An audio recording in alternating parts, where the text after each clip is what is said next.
Hello welcome back to yummy Malabar. ഇന്ന് നമ്മൾ വീണ്ടും ഒരു പുഡിങ്ങിൻ്റെ റെസിപ്പിയാണ് ചെയ്തെടുക്കുന്നത്. ചൈന ഗ്രാസോ ജെലാറ്റിനോ ഇല്ലാതെ നമ്മുടെ വീട്ടിൽ ബൂസ്റ്റ് ഉണ്ടെങ്കിൽ വളരെ പെട്ടെന്ന് തന്നെ ചെയ്തെടുക്കാൻ പറ്റുന്ന ഒരു കിഡിലൻ പുഡിങ്. ഇത് നമ്മൾ സെറ്റ് ചെയ്തെടുക്കുന്നത് ഗ്ലാസ്സിലാണ്. അപ്പോൾ നമുക്ക് ഒട്ടും താമസിയാതെ വീഡിയോയിലേക്ക് പോകാം. അതിന് മുന്നേ ആയിട്ട് യമ്മി മലബാർ ആദ്യമായിട്ട് കാണുന്നവരുണ്ടെങ്കിൽ ഒന്ന് സബ്സ്ക്രൈബ് ചെയ്യണേ. അപ്പോൾ ആദ്യം ഒരു സോസ് പാനിലേക്ക് നമുക്ക് 500 ml അളവിൽ പാല് ചേർത്ത് കൊടുക്കണം. അപ്പോൾ ഇത് 250 ml കപ്പാണ്. അതിൽ 2 കപ്പ് അളവിൽ നമുക്ക് പാല് ചേർത്ത് കൊടുക്കാം.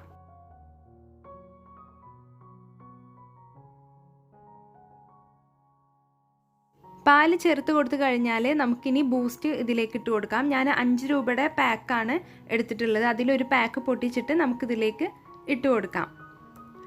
നിങ്ങളുടെ വീട്ടിൽ ഇപ്പോൾ ബൂസ്റ്റിന് പകരം ഹോർലിക്സ് ആണ് എങ്കിൽ ഹോർലിക്സ് ചേർത്ത് കൊടുത്താലും മതി.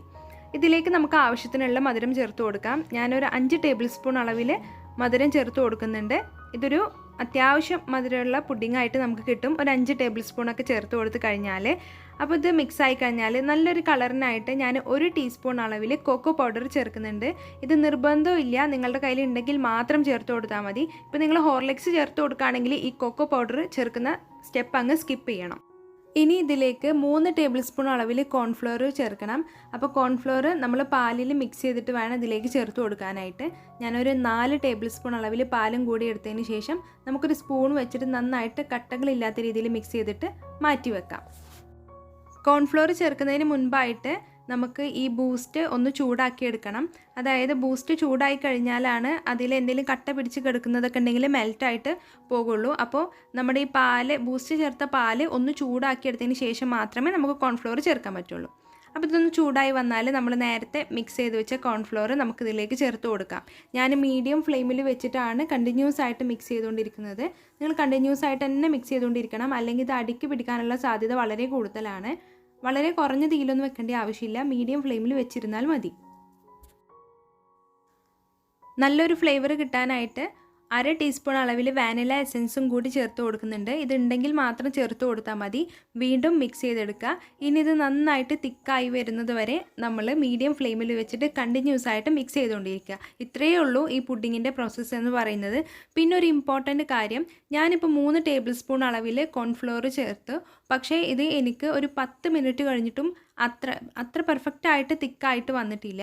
അപ്പോൾ നമ്മുടെ ചോക്ലേറ്റ് പുഡിങ്ങിൻ്റെ റെസിപ്പിയിൽ പറഞ്ഞിരുന്നു ഇത് 10 മിനിറ്റ് കഴിഞ്ഞിട്ടും തിക്കാകുന്നില്ല എന്ന്.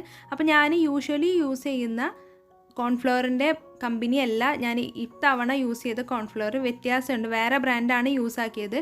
അപ്പോൾ അതുകൊണ്ടായിരിക്കാം ഞാൻ എടുത്ത ക്വാണ്ടിറ്റിയിൽ ഇത് തിക്കായിട്ട് വന്നില്ല. അപ്പോൾ ഞാൻ മൊത്തം 5 ടേബിൾ സ്പൂൺ അളവിൽ കോൺഫ്ലോറാണ് ചേർത്തിട്ടുള്ളത്.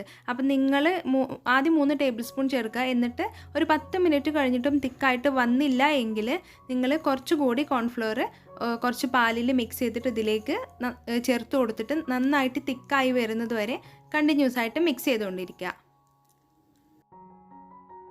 അപ്പോൾ ഇതാ ഒരു 15 മിനിറ്റിന് ശേഷം കോൺഫ്ലോർ എല്ലാം നന്നായിട്ട് തിക്കായി വരാൻ തുടങ്ങിയിട്ടുണ്ട്. ഈ ഒരു സ്റ്റേജ് എത്തിയാൽ നമുക്ക് ഫ്ലെയിം മീഡിയത്തിൽ നിന്ന് ലോയിലേക്ക് ആക്കണം. വളരെ കുറഞ്ഞ തീയിൽ വെച്ചിട്ട് വേണം ഇങ്ങനെ തിക്കായി വന്നാൽ നമ്മൾ മിക്സ് ചെയ്ത് എടുക്കാനായിട്ട്.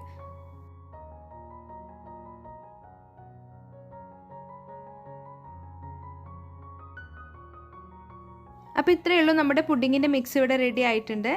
ഇനി നമുക്കിത് സെറ്റ് ചെയ്ത് തുടങ്ങാം. അപ്പോൾ ഇതുപോലുള്ള ഗ്ലാസ്സിലാണ് ഞാൻ സെറ്റ് ചെയ്തെടുക്കാൻ പോകുന്നത്. അപ്പോൾ നമുക്ക് ഇത് ചൂടോടെ തന്നെ ഈ ഗ്ലാസ്സിലേക്ക് ഒഴിച്ചു കൊടുക്കാം. എന്നിട്ട് ഇതിൻ്റെ ചൂട് മുഴുവനായിട്ട് മാറിയതിന് ശേഷം നമുക്ക് ഫ്രിഡ്ജിൽ സൂക്ഷിച്ച് വെക്കാം. ജസ്റ്റ് ഒന്ന് കവർ ചെയ്തിട്ട് നമുക്ക് ഫ്രിഡ്ജിൽ സൂക്ഷിച്ച് വെക്കാം. മുഴുവനായിട്ട് ചൂട് മാറാനായിട്ട് വെയിറ്റ് ചെയ്യണം. ചൂട് മാറിയതിന് ശേഷം മാത്രമേ ഫ്രിഡ്ജിൽ വെച്ച് കൊടുക്കാനായിട്ട് പാടുള്ളൂ. അപ്പോൾ നമുക്കിത് സെറ്റ് ചെയ്തെടുത്തിട്ട് വരാം. അപ്പോൾ നമ്മുടെ പുഡിങ് ഇവിടെ റെഡി ആയിട്ടുണ്ട്. 8 മണിക്കൂറാണ് ഇത് സെറ്റ് ചെയ്യാൻ വെച്ചിട്ടുള്ളത്.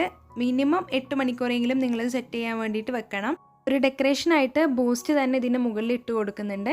പിന്നെ ഒപ്പം തന്നെ ഡാർക്ക് ചോക്ലേറ്റും ചെറുതായിട്ടൊന്ന് ഗ്രേറ്റ് ചെയ്തിട്ട് കൂടി ഇതിലേക്ക് ഇട്ട് കൊടുക്കുന്നുണ്ട്.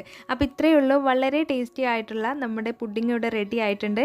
എല്ലാവരും ട്രൈ ചെയ്ത് നോക്കുക. വളരെ എളുപ്പമാണ്, അതേസമയം വളരെ ടേസ്റ്റുമാണ്. അപ്പോൾ എല്ലാവർക്കും ഇന്നത്തെ വീഡിയോ ഇഷ്ടമായി എന്ന് വിശ്വസിക്കുന്നു. വീഡിയോ ഇഷ്ടമായാൽ എല്ലാവരും ഒന്ന് ലൈക്ക് ചെയ്യുക, ഷെയർ ചെയ്യുക. ചാനൽ ആദ്യമായിട്ട് കാണുന്നവരുണ്ടെങ്കിൽ സബ്സ്ക്രൈബും ചെയ്യുക. താങ്ക്